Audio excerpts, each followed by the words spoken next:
लोकतंत्र है। प्रधानमंत्री टैक्स देते ना हो या देते हो, हमारे किसान, कामगार, दलित, पिछड़े, आदिवासी, जैन, सिख, बौद्ध, पारसी, ईसाई, मुसलमान, तमाम लोग टैक्स दे दे के इस देश को चला रहे। वो ये संदेश दे रहे थे कि हम इसका इनकाउंटर करके समाज को संदेश देंगे कि कोई भी अगर सरकार के खिलाफ खड़ा होगा, हम उस आवाज को हमेशा के लिए बंद कर देंगे। जिसकी रक्षा जो है सम्राट वीर भोज के वंशज करते हो, जिसकी रक्षा सर छोटू राम के वंशज करते हो, जिसकी रक्षा गुरु गोविंद सिंह जी के बच्चे करते हो, जिसकी रक्षा सतगुरु रविदास जी महाराज के बच्चे करते हैं, जिसकी रक्षा भगवान वाल्मीकि महाराज के बच्चे करते हो, उनको लगा कि वो उसको मिटा देंगे। मुझे गर्व है कि मैं गरेड़ समाज में जन्मा था, मेरा समाज गरेड़ है और मेरा समाज सम्राट अशोक की तरह गरेड़ रहेगा। मुझे इस बात का गर्व है। सबसे पहले मैं अपनी बात को रखने से पहले दो लोग हैं जो बहुत जरूरी थे मगर बोल नहीं पाए। तीन लोग, एक छोटे भाई लोकेंद्र गुर्जर जो मध्य प्रदेश से हैं, जिन पे भी 10 लाख रुपए का जुर्माना लगा दिया है। ये मेरा छोटा भाई खड़ा है, इसकी तरफ आप देख लो। ऐसे बहादुर भाइयों का हौसला बढ़ाना है। दूसरा,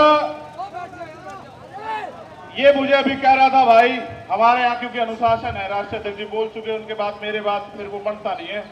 इसकी दिल की बात यह है कि अगर सरकार सुरक्षा और लाइसेंस नहीं दे रही है तो हम अपने मध्य प्रदेश से गुर्जर समाज के लोग 1000 लाइसेंस जो है ना भाई की सुरक्षा के लिए यहाँ जमा कराना चाहते हैं। मैं इस पूरे समाज का धन्यवाद करता हूं।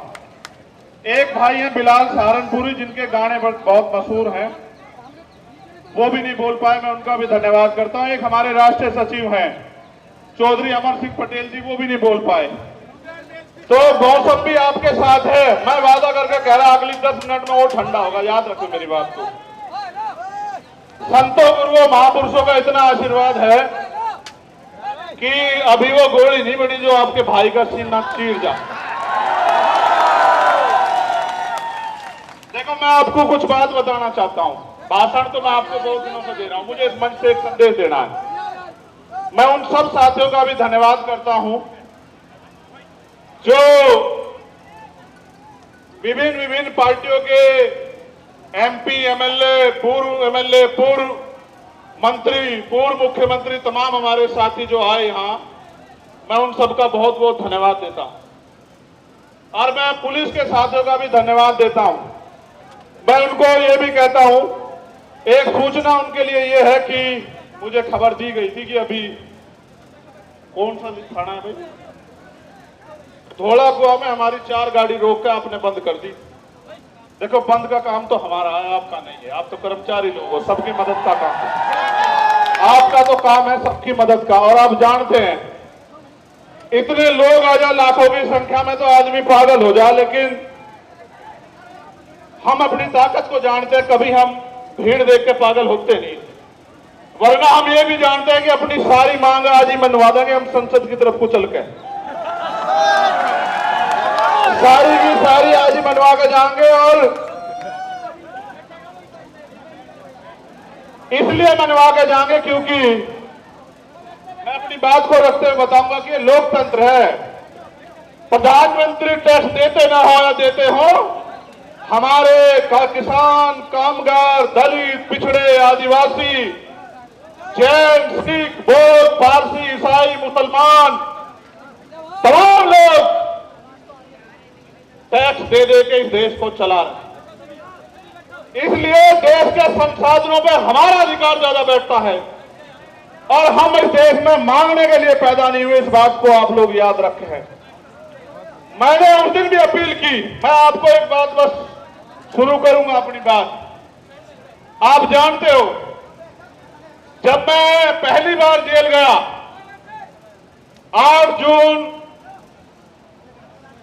2017 को, भाई बैठ जाओ, देखो तुम खराब कर रहे हो, लौट जाओ मगर खड़े ना हो। भाई झंडा बैठ जाओ, ऐसा ना करो, मजाक बढ़ेगी मेरी अगर तुम मेरी बात सुनने के लिए। मेरी मजाक बनवाना आए हो, फिर बहुत बढ़िया। ये वाले तो नहीं काम के हैं, ये तो नहीं मान रहे।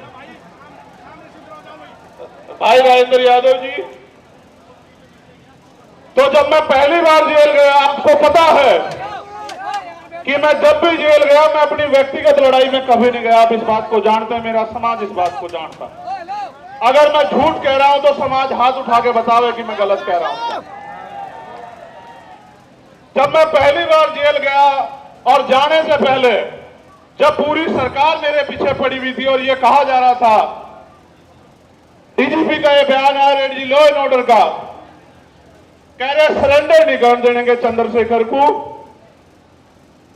वो ये संदेश दे रहे थे कि हम इसका इनकाउंटर करके समाज को संदेश देंगे कि कोई भी अगर सरकार के खिलाफ खड़ा होगा, हम उस आवाज को हमेशा के लिए बंद कर देंगे।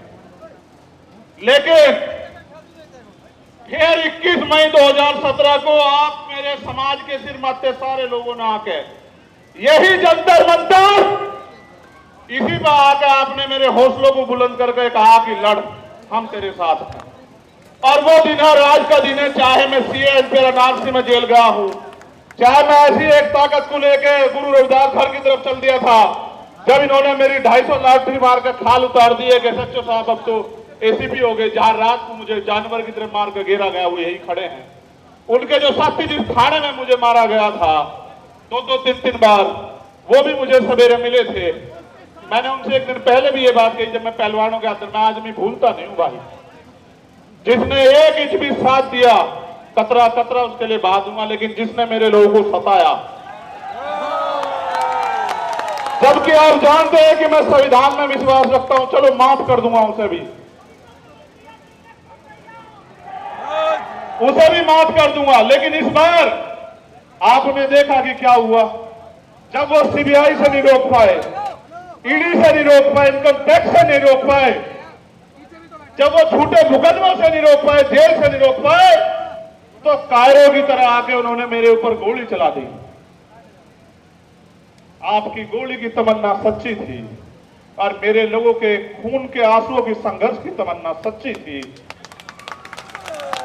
अगर आपके गोलियों की तमन्ना सच्ची होती और मुझे कोई आगे की लड़ाई ना लड़नी होती, तो उसी दिन प्रकृति जो है मुझे खत्म कर देती, क्योंकि गोली का जो सामना वो बड़ा खतरनाक था। मैं आपको ये बात इसलिए बताना चाहता हूं, मैं आपका खून हूं। मैं कल भी था रहा था, आज भी था रहा हूं, और चाहे फर्श पर रहूं या अर्श पर रहूं या मिट जाऊं, मेरे खून का एक एक कतरा आपके स्वाभिमान सम्मान के लिए हमेशा खर्च होगा। मेरी बात को याद रखें। लोगों ने कितना गुमराह किया आपको, क्या क्या नहीं बताया, क्या क्या नहीं आरोप लगाए, फिर भी नहीं रोक पाए। क्योंकि जब एक गरीब का बेटा खड़ा होता है तो बहुत लोगों को तकलीफ होती है। लोगों को लगता है कि ये देश अमीरों का है, अमीर इस देश में राज करेंगे और गरीब जो है वो खून के आंसू रोगा। मैं आपको ये कहना चाहता हूं कि वो दिन दूर नहीं, गरीब इस देश में खून के आंसू रोने का नहीं, और गरीब इस देश में राज करेगा, ये बात लेके हम लोग सड़कों पर निकलते हैं, और हम तो हर दिन को आखिरी दिन मानते हैं। बात मेरी उसकी नहीं थी। जब मैं ज्ञापन पढ़ूंगा आपको पता लग जाएगा कि मैं अपनी लड़ाई लड़ने के लिए आया, या मैं अपनी सुरक्षा की मांग करने आया, या मैं सीबीआई जांच की मांग करने आया। मैं आपको बता दूंगा। मैंने समाज को इसलिए बुलाया अपने नाम से, क्योंकि मैं जानता हूं कि चाहे आप पे एक रोटी कम हो, चाहे आपको पानी ना मिले, चाहे गर्मी आपको कितनी परेशान कर रही हो, लेकिन आप मेरी बात के साथ खड़े रहोगे। और दिल्ली में आज आपने इतिहास लिख कर दोबारा दिखा दिया मेरे लोगों। मुझे गर्व है आपके ऊपर, मुझे गर्व है कि मैं गरेड़ समाज में जन्मा था। मेरा समाज गरेड़ है और मेरा समाज सम्राट अशोक की तरह गरेड़ रहेगा। मुझे इस बात का गर्व है। यह बात मैंने आपको इसलिए बताई कि आज के जो हालात है ना, इन हालातों में गरीब के बेटे को रोकना जो ईमानदार भी है और संघर्षशील भी है, और जिसके गले में पट्टा नहीं है किसी का, वो बड़ा खतरनाक है। जब मैं कहता हूं ना, मुझे आदत है, पश्चिम के लोग हैं, तो भाई आप इसे हम ही मानना करो, ठीक है? इसे आप हम मानना करो सारी, क्योंकि भाई मैं भी तो भीम आर्मी का आपकी तरह सिपाही हूं, एक छोटा सा। सबसे पहले मैं धन्यवाद दूंगा जो पैदल चल के आए, दोनों हाथ उठा के उनका बहुत बहुत धन्यवाद। फिर मैं धन्यवाद दूंगा उनका जो साइकिल से आए। फिर मैं धन्यवाद दूंगा उनका जो बारिश में भीगे तमाम तरह की मुसीबतों का सामना करा, उनका हौसला नहीं डिगा, जिन्होंने औरों को भी प्रेरित किया।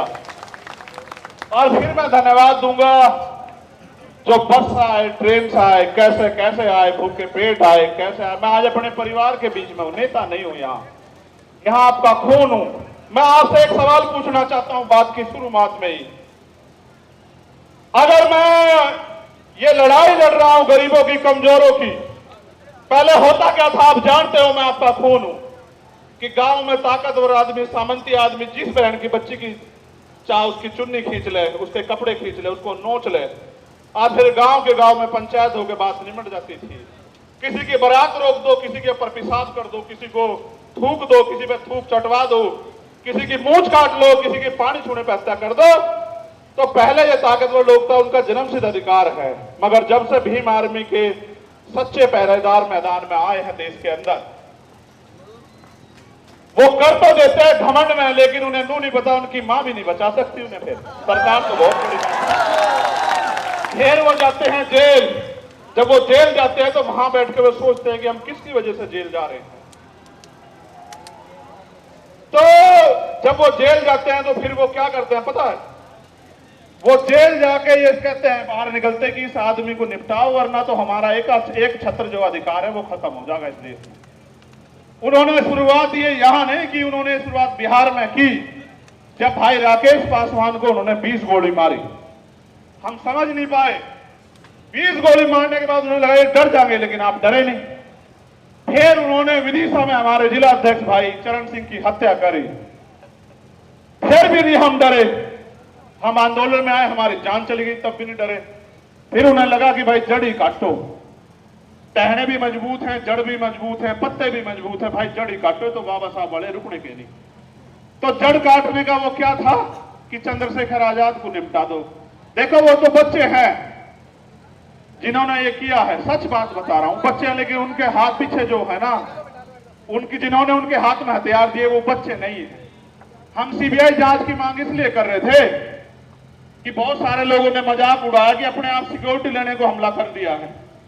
जिसकी रक्षा इतना बड़ा समाज करता हो, जिसकी रक्षा जो है सम्राट वीर भोज के वंशज करते हो, जिसकी रक्षा सर छोटू राम के वंशज करते हो, जिसकी रक्षा गुरु गोविंद सिंह जी के बच्चे करते हो, जिसकी रक्षा सतगुरु रविदास जी महाराज के बच्चे करते हो, जिसकी रक्षा भगवान वाल्मीकि महाराज के बच्चे करते हो, उनको लगा कि वो उसको मिटा देंगे।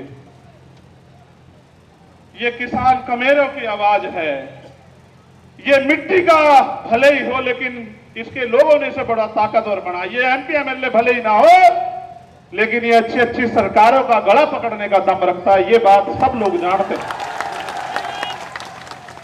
सम्मानित साथियों,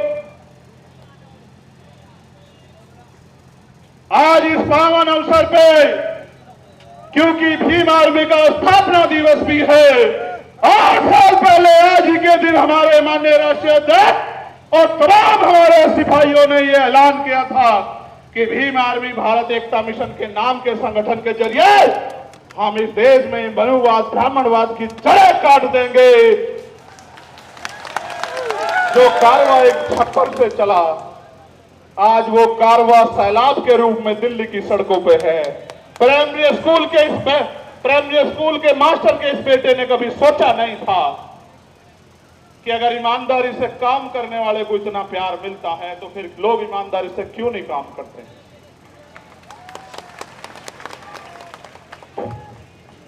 तो मैं इस पावन अवसर पे बहुजन समाज में जन्मे सभी संतों, गुरुओं, महापुरुषों को नमन करता हूं। भगवान बुद्ध, सतगुरु रविदास जी महाराज, गुरु नानक देव, संत कबीर, भगवान वाल्मीकि महाराज, गुरु घासीदास, राष्ट्रपिता ज्योतिबा फूले, छत्रपति साहू जी महाराज, बाबा साहब अंबेडकर, नारायण गुरु संत गाडगे जी महाराज,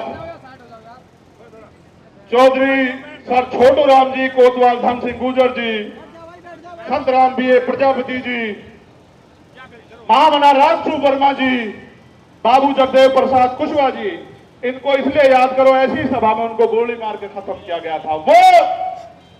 वो ऐसे सिपाही, राष्ट्रपिता ज्योतिबा फूले की मूवमेंट के सिपाही जिनको मारने का काम जो है बिहार में किया गया था। जननायक कपूरी ठाकुर, मान्यवर काशीराम साहब, मान्यवर दीना माना वाल्मीकि साहब को नमन करता हूं। और सम्मानित साथियों, मुझे संदेश के तौर पर आपको यह कहना है, मैं आपसे पहले पूछना चाहता हूं, क्या मैं कोई गलत लड़ाई लड़ रहा हूं? नहीं, दोनों हाथ उठा के बताओ। एक चीज और बता दो पहले ही, बात पक्की करके चलेंगे आज। खुश रहो, खुश रहो। बेटियां पैर नहीं छुआ करती, बेटियों के दो हाथ सर पर रहने चाहिए।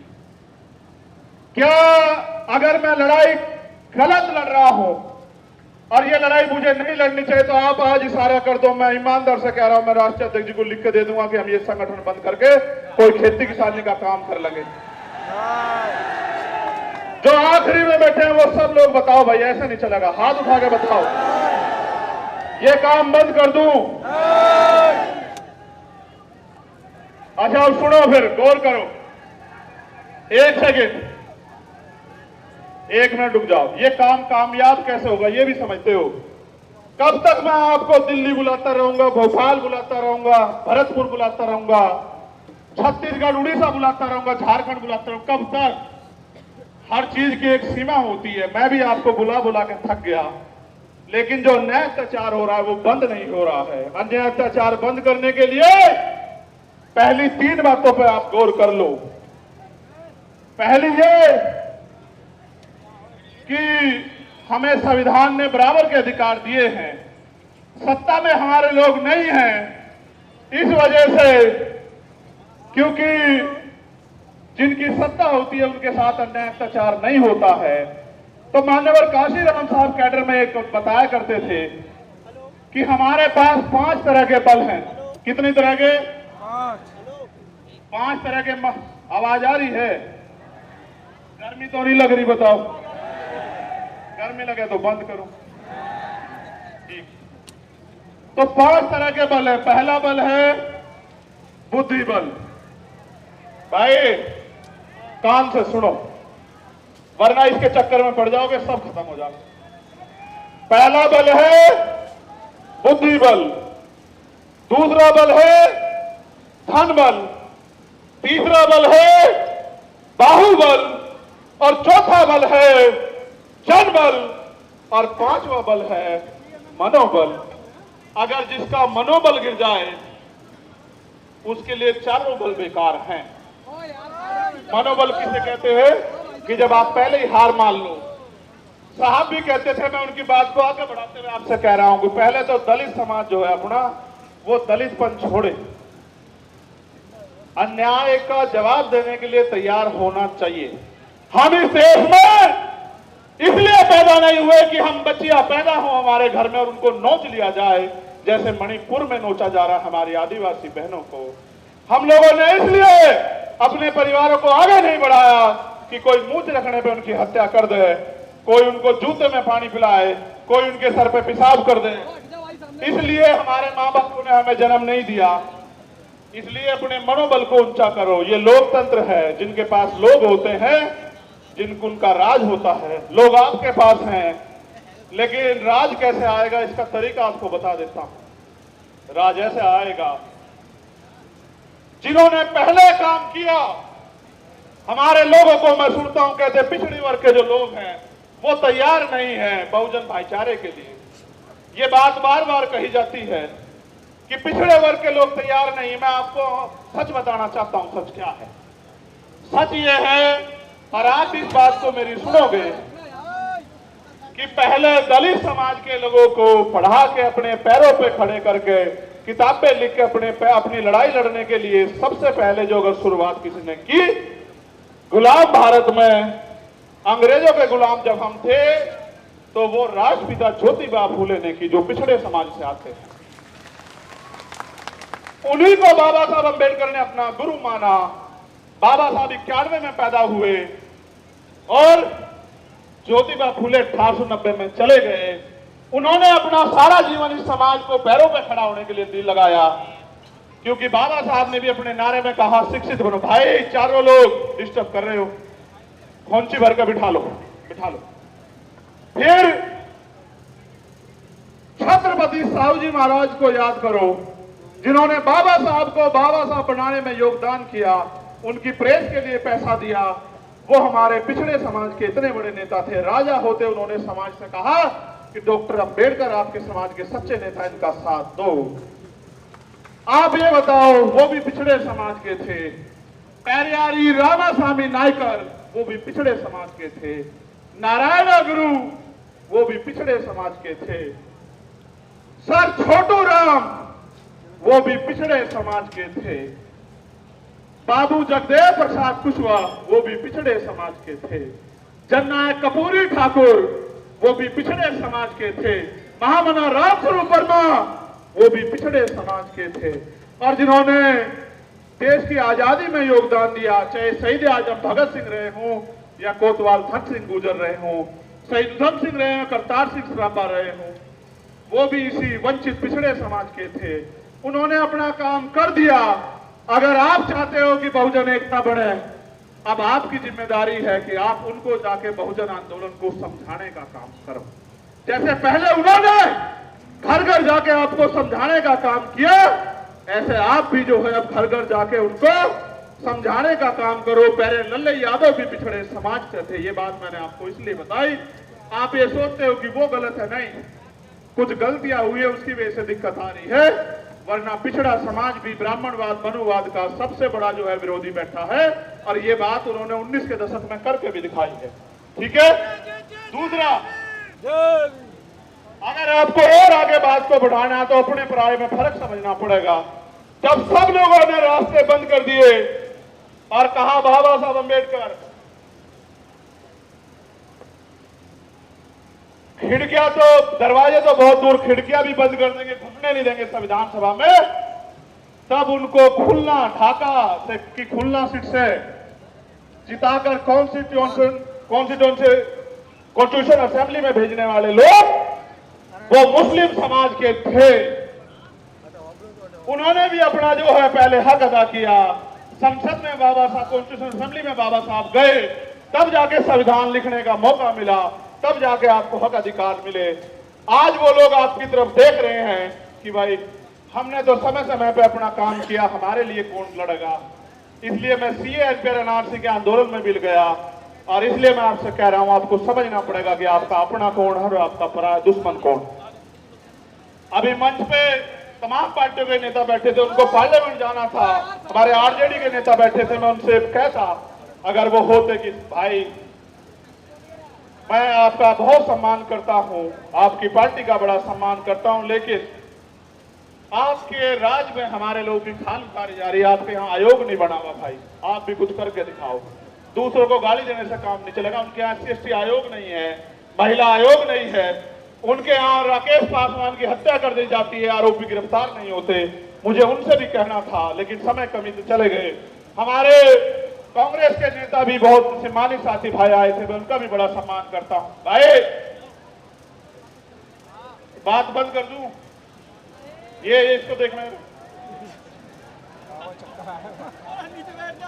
मैं उनसे भी पूछता कि भाई मैं आपके सीनियर नेताओं का भी वो लड़ रहे हैं, सम्मान करता हूं, लेकिन जब आपके यहाँ इंदर मेघवाल, जितेंद्र मेघवाल, जब आपके यहाँ ओम प्रकाश रेगर, जौनपुर की बिटिया, JNU के स्कूल की बच्ची, जब उनके साथ अन्याय होता है तो भाई आप भी कुछ करके दिखाओ। सिर्फ गाली देने से काम नहीं चलने का कि दूसरी सरकार खराब है।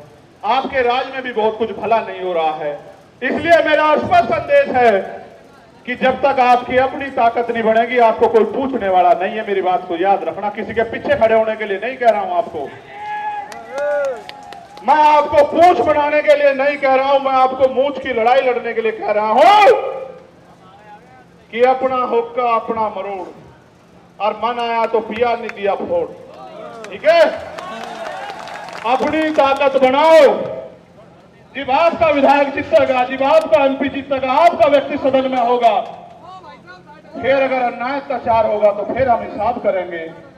हमारा एक एक अम्बेडकर वाली सदन को चलने नहीं देगा, चाहे सदन ये वाला हो या विधानसभाओं के सदन है। तो सारी बात मैंने आपको बता दी। मैंने आपको इसलिए बुलाया कि मेरा जो गिरता हौसला, जो गिर नहीं सकता आप जानते हो, लेकिन मैं आपसे पूछ लूं, क्योंकि कहते हैं पुनर्जन्म होता है, मैं तो मानता नहीं, लेकिन सच ये है कि जब वो गोली चली थी, मैं ईमानदारी से कह रहा हूं, मैंने अधिकारी को फोन करके कहा कि गोली तो लगी है, लेकिन लगी कहां ये पता नहीं भाई। और पिछला जन्म भी जीवन भी आपके लिए था एक एक कतरा, और ये जीवन भी आपके लिए, ये ऐलान करने के लिए आपको मिला। दूसरा, सीबीआई जांच क्यों जरूरी है ये भी सुन लो।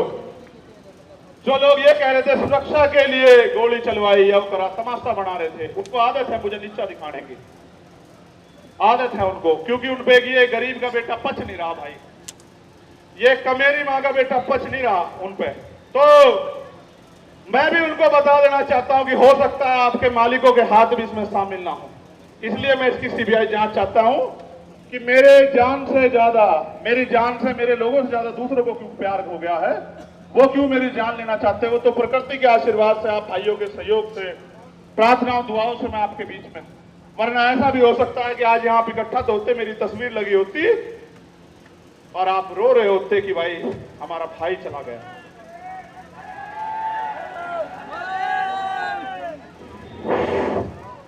मैं जानता हूं कैसे कैसे उधार पैसे लेकर आए होंगे, और आने जाने के बाद जब खबर आएगी क्या अब तक कोई और मुसीबत ना पड़ जाए, लेकिन जब आप अपनी जगह से नहीं हिलते तो फिर मेरे साथ कोई मुसीबत आ जाए, मुझे भी हिलने का मेरा मन नहीं करता।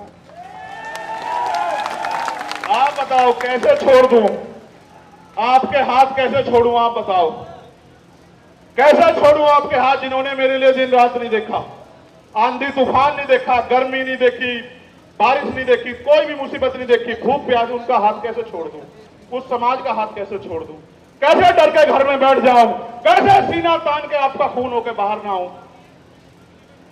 इसलिए यहां मैदान में हूं, ये मैं समझना डर गया हूं, जिस दिन डर गया अब ये समझना कि मर गया हूं।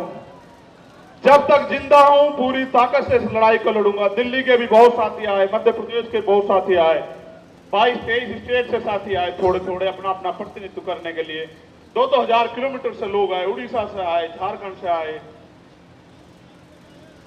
तेलंगाना से आए, कर्नाटका से आए, त्रिपुरा से आए, असम से आए, बंगाल से आए, बिहार से आए, राजस्थान से आए, कश्मीर से आए, पंजाब से आए, हरियाणा से आए, यूपी से आए। यूपी वालों का तो खून हो, तो भाई खून तो सभी का हो, वो ज्यादा मेहनत कर रहे हैं आजकल। तो मैं आपके आगे ज्ञापन पढ़ता हूं, आप ज्ञापन को गौर से पढ़ ले, सुन लेना एक बार। बहुत महत्वपूर्ण है ये ज्ञापन, और ये ज्ञापन इसलिए जरूरी है कि एक छोटी सी मांग इसमें मुझसे जुड़ी हुई है, लेकिन बाकी मांग बहुत मुझसे जुड़ी हुई नहीं है, समाज से जुड़ी हुई है। भाई चंद्रशेखर तो अकेला आदमी मर जाएगा, लेकिन इस समाज के साथ जो न्याय हो रहा है उसका हिसाब तो करना पड़ेगा ना, या उसका हिसाब नहीं करने के। क्या हम इस देश में, आप बताओ, मरने के लिए पैदा हुए हो? मणिपुर की बच्चियां याद हैं? देखो हमारे साथ तो शोषितों के साथ ये सदियों से होता आया, वीडियो भले ही वायरल ना होती हो लेकिन होता तो आया है। लेकिन अब ये बंद होना चाहिए नहीं होना चाहिए, आप बताओ। तो मैं आपके आगे ज्ञापन पढ़ूंगा। आखिरी मांग जो है वो राष्ट्रीय अध्यक्ष जी पढ़ेंगे। जो ज्ञापन है उस पर गौर कर लो, मीडिया के साथी भी ज्ञापन चला देना भाई। निवेदन करना राष्ट्रपति जी के नाम ज्ञापन है, क्योंकि प्रधानमंत्री जी तो उम्मीद खत्म हो गई है। प्रधानमंत्री जी तो उनका भी नहीं लड़ पा रहे लड़ाई जिनको सरकार बनाए। भाई बैठ जाओ। अरे मैं तुम्हें नेता बनाना चाहता हूं, तुम पत्रकार बनना चाह रहे हो, फोटोग्राफर बनना चाह रहे हो, बैठो यार, क्या कर रहे हो कमाल। बैठ जाओ यार, ये कोई बात ठीक नहीं। इतनी बार मैंने कभी नहीं कहा आज तक तुम्हें, आज तक का रिकॉर्ड है, मैंने इतनी बार कभी निवेदन नहीं किया। आप जानते हो नहीं जानते हो? सुनो मेरी बात पे गौर करो, अब मत बोलो बस कोई भी। निवेदन करना है कि स्वतंत्र भारत के संविधान में समस्त नागरिकों को समानता, स्वतंत्रता और न्याय हेतु मौलिक अधिकार प्रदान किए गए हैं। साथ ही सदियों से हक वंचित वर्गों, विशेष रूप से उनसे जाति जनजाति के लोगों के अधिकारों की सुरक्षा व इनके विकास के लिए संविधान में विशेष प्रावधान किए गए। हमारा संविधान समाज के कमजोर वर्गों, एससी, एसटी, ओबीसी, माइनॉरिटी के कल्याण हेतु प्रतिबद्ध है। यथा संविधान अनुच्छेद 38 के तहत अनुसूचित जाति जनजाति राष्ट्रीय आयोग का गठन किया गया है। यह अवगत कराना है कि सदियों से एससी, एसटी समुदाय के लोग सामंतवादी और घृणित जातिवादी, क्रूर मनवादी मानसिकता का शिकार बनाए जा रहे हैं। हाल ही में मध्य प्रदेश में एक आदिवासी समुदाय के व्यक्ति का सिर के ऊपर अपर कास्ट के व्यक्ति द्वारा पेशाब करना आधुनिक भारत की क्रूर मानसिकता को दर्शाता है। इसी प्रकार पिछले कुछ वर्षों में देश के राज्यों में समाज के इन कमजोर वर्गों के लिए चैलेंज करके सुनिश्चित हत्याएं की जा रही हैं, जिसमें प्रमुख घटनाएं हैं शोधार्थी छात्र रोहित वेमुला की हत्या, वरिष्ठ पत्रकार गौरी लंकेर की हत्या, मनीषा वाल्मीकि की हत्या, जितेंद्र मेघवाल की हत्या, इंद्र मेघवाल की हत्या, रमन वाल्मीकि की हत्या, भाई आकाश गुजर की हत्या जो उत्तर प्रदेश पुलिस द्वारा गोली मारकर की गई। इन घटनाओं से ऐसा प्रतीत होता है कि देश भारत के संविधान से नहीं बल्कि देश का शासन प्रशासन मनोविधान से संचालित हो रहा है। समाज के कमजोर वर्गों के खिलाफ आए दिन सुनियोजित हिंसा, हत्याओं तथा मॉब लिंचिंग घटनाओं का ग्राफ लगातार बढ़ता जा रहा है। एनसीआरबी की रिपोर्ट इसका सरकारी सबूत है।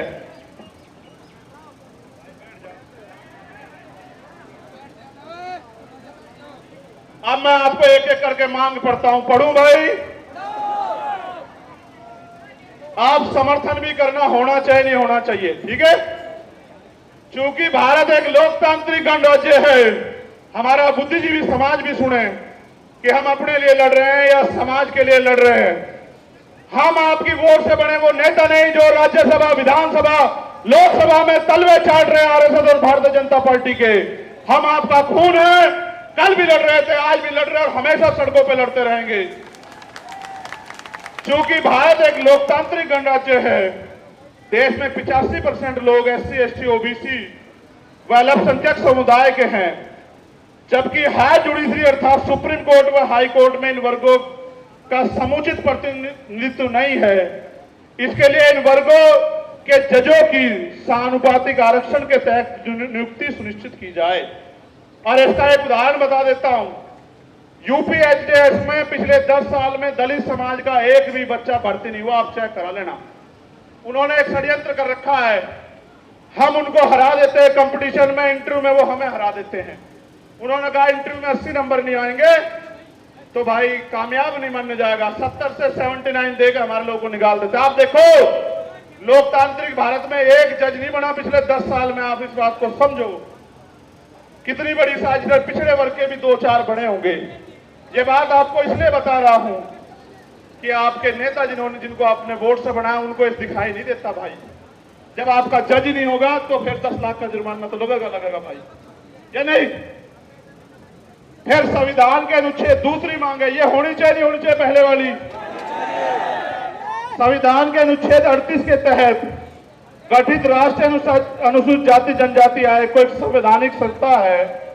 इस आयोग को प्रत्येक राज्य में गठन हो, जिसके अध्यक्ष सेवानिवृत्त हाईकोर्ट के जज हो। इस प्रकार जिला स्तर पर आयोग का गठन किया जाए तथा भारत के प्रत्येक जिले में SC, ST executive exclusive special court की स्थापना की जाए, जो केवल एससी, एसटी एक्ट में दर्ज केसों की सुनवाई करे और आयोग उनकी निगरानी करे। और इसलिए मैंने कहा कि बिहार वालों को भी अपने यहां आयोग बना देना चाहिए, ठीक है? ये होना चाहिए नहीं होना चाहिए? ठीक है, बहुत अच्छे। एससी, एसटी एट्रोसिटी एक्ट 1989 के उपबंध 4 के तहत जिला स्तर पर जिलाधिकारी की संस्तुति में जांच प्रक्रिया की निगरानी हेतु वरिष्ठ अधिवक्ताओं की कमेटी का गठन किया जाए तथा एससी, एसटी समुदाय के जघन्य अपराधों जिसमें कम से कम 7 वर्ष की सजा हो।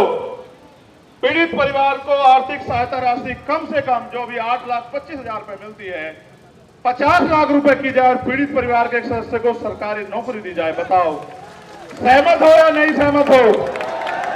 भाई मंच के लोग हाथ नहीं उठा रहे हो तो हम एक तरफ हो गए। चलो आगे बढ़ो। SC ST वर्ग के अधिकारी कर्मचारियों का उच्च पदों पर SC ST OBC वर्ग के अधिकारियों कर्मचारियों का उच्च पदों पर समुचित प्रतिनिधित्व हेतु प्रमोशन में रिजर्वेशन का प्राविधान किया जाए तथा इन वर्गों का बैकलॉग कोटा पूर्ण करने के लिए विशेष भर्ती अभियान चला जाए। हमारे बहुत सारे अधिकारी कर्मचारी आए हैं, आप भले धीमे धीमे हमारे साथ खड़े हो रहे हो, हम आपके साथ खड़े हैं।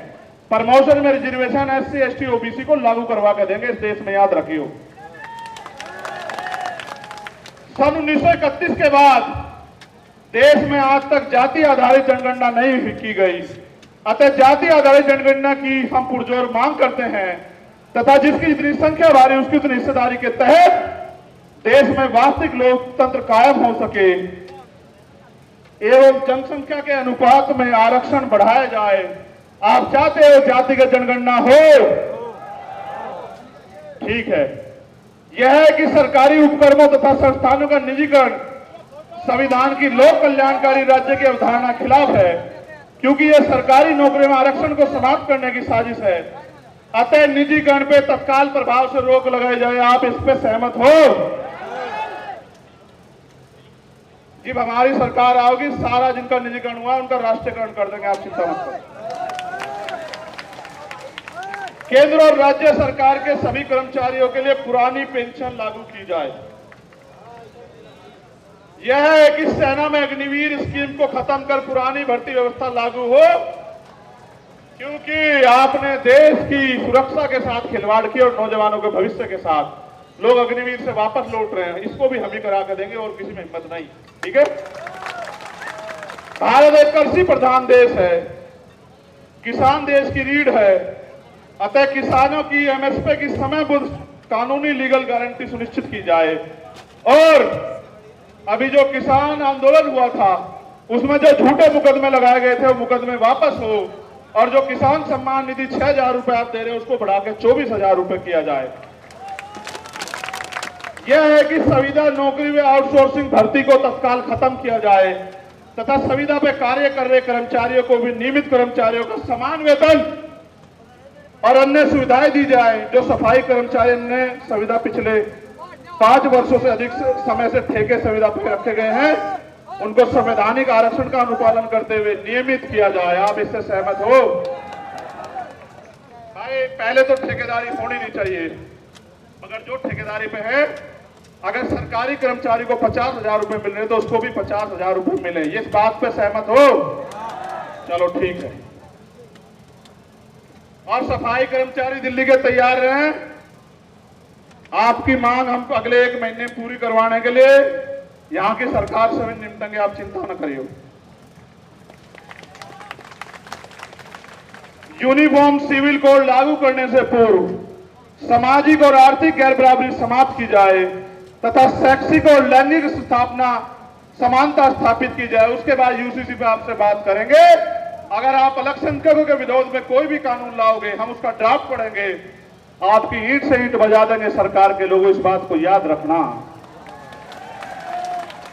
और भाई आखिरी मांग ये है, मैंने कहा था राष्ट्रीय अध्यक्ष जी पढ़ देंगे, मैं मांग बता देता हूं कि इस घटना की CBI जांच हो और सुरक्षा तो भाई समाज ही करेगा, थारे मांगने दे देने वाले तो है नहीं। लेकिन बड़ी बात यह है, ये समझना पड़ेगा कि देश के जब सरकार के नेताओं को सुरक्षा मिल सकती है तो हमारे नेताओं को भी सुरक्षा मिलनी चाहिए। सरकार आती जाती रहती है, हम भी टैक्स देते हैं, आप भी टैक्स देते हो, हमारी संख्या ज्यादा, हमारा टैक्स ज्यादा है, फिर सुरक्षा आपको क्यों? आपकी तो सरकार है, आप पे कौन गोली चला रहा है? गोली तो हम दलित पिछड़े अल्पसंख्यकों की छाती से निकल के जा रही है। इसलिए सुरक्षा की जाए।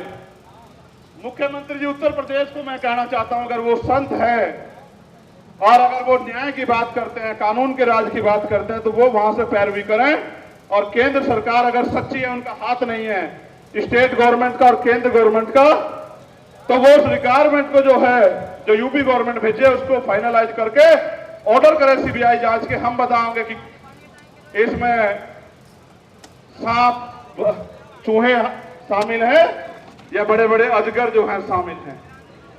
आपको पता है पहलवानों के मामले में न्याय कैसे हुआ, आपने देखा, आपको याद है पहलवानों का समर्थन भी हमारे साथ है। और यहां मणिपुर की कुछ बेटियां भी बैठी है, वो मिलना चाहती है, मैं उनको भी सुनूंगा।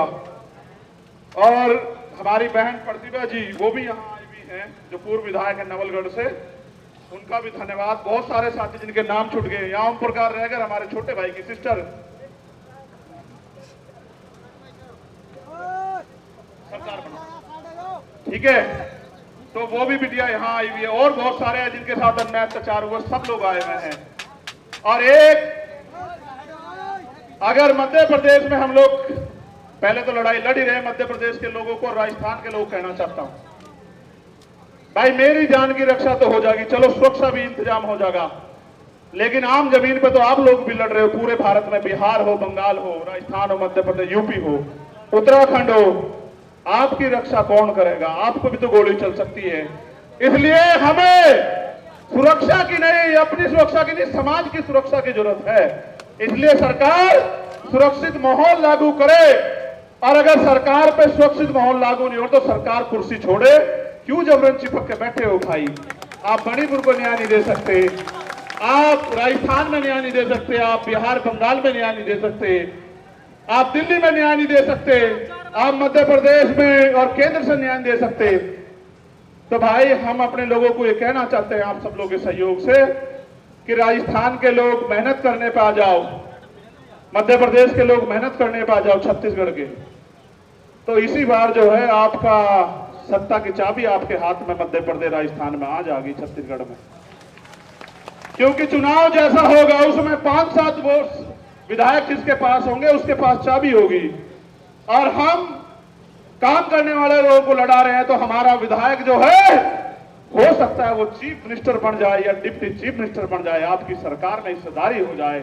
इसलिए आपसे कहूंगा मध्य प्रदेश राजस्थान के लोग ज्यादा काम करें और आप यहां आए पुणे।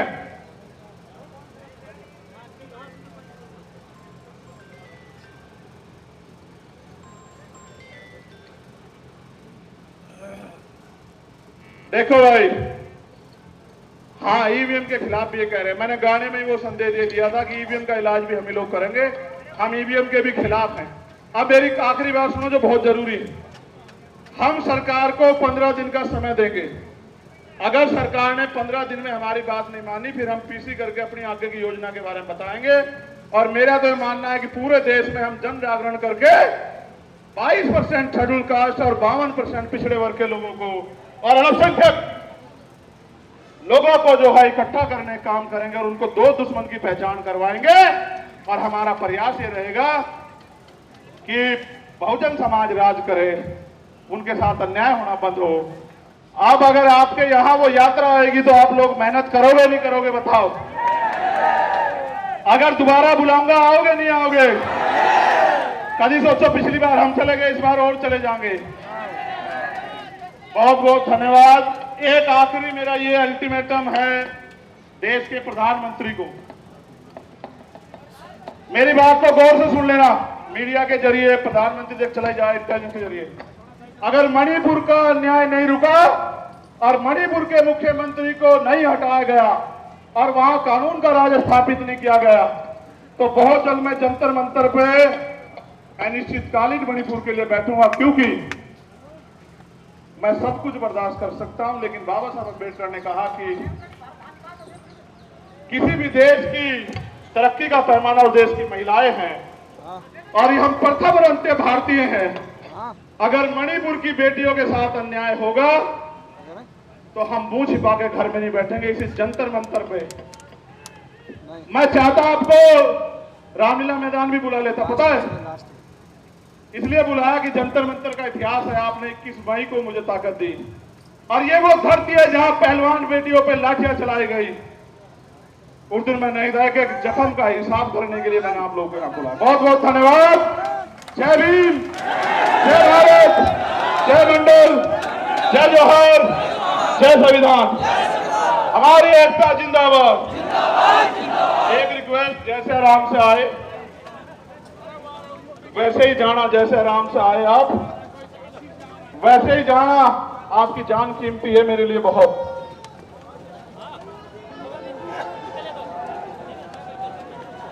जो जैसे आए ऐसे ही जाना। आपने देश को बता दिया कि भीम आर्मी आजाद समाज पार्टी झुकेगी नहीं। धन्यवाद।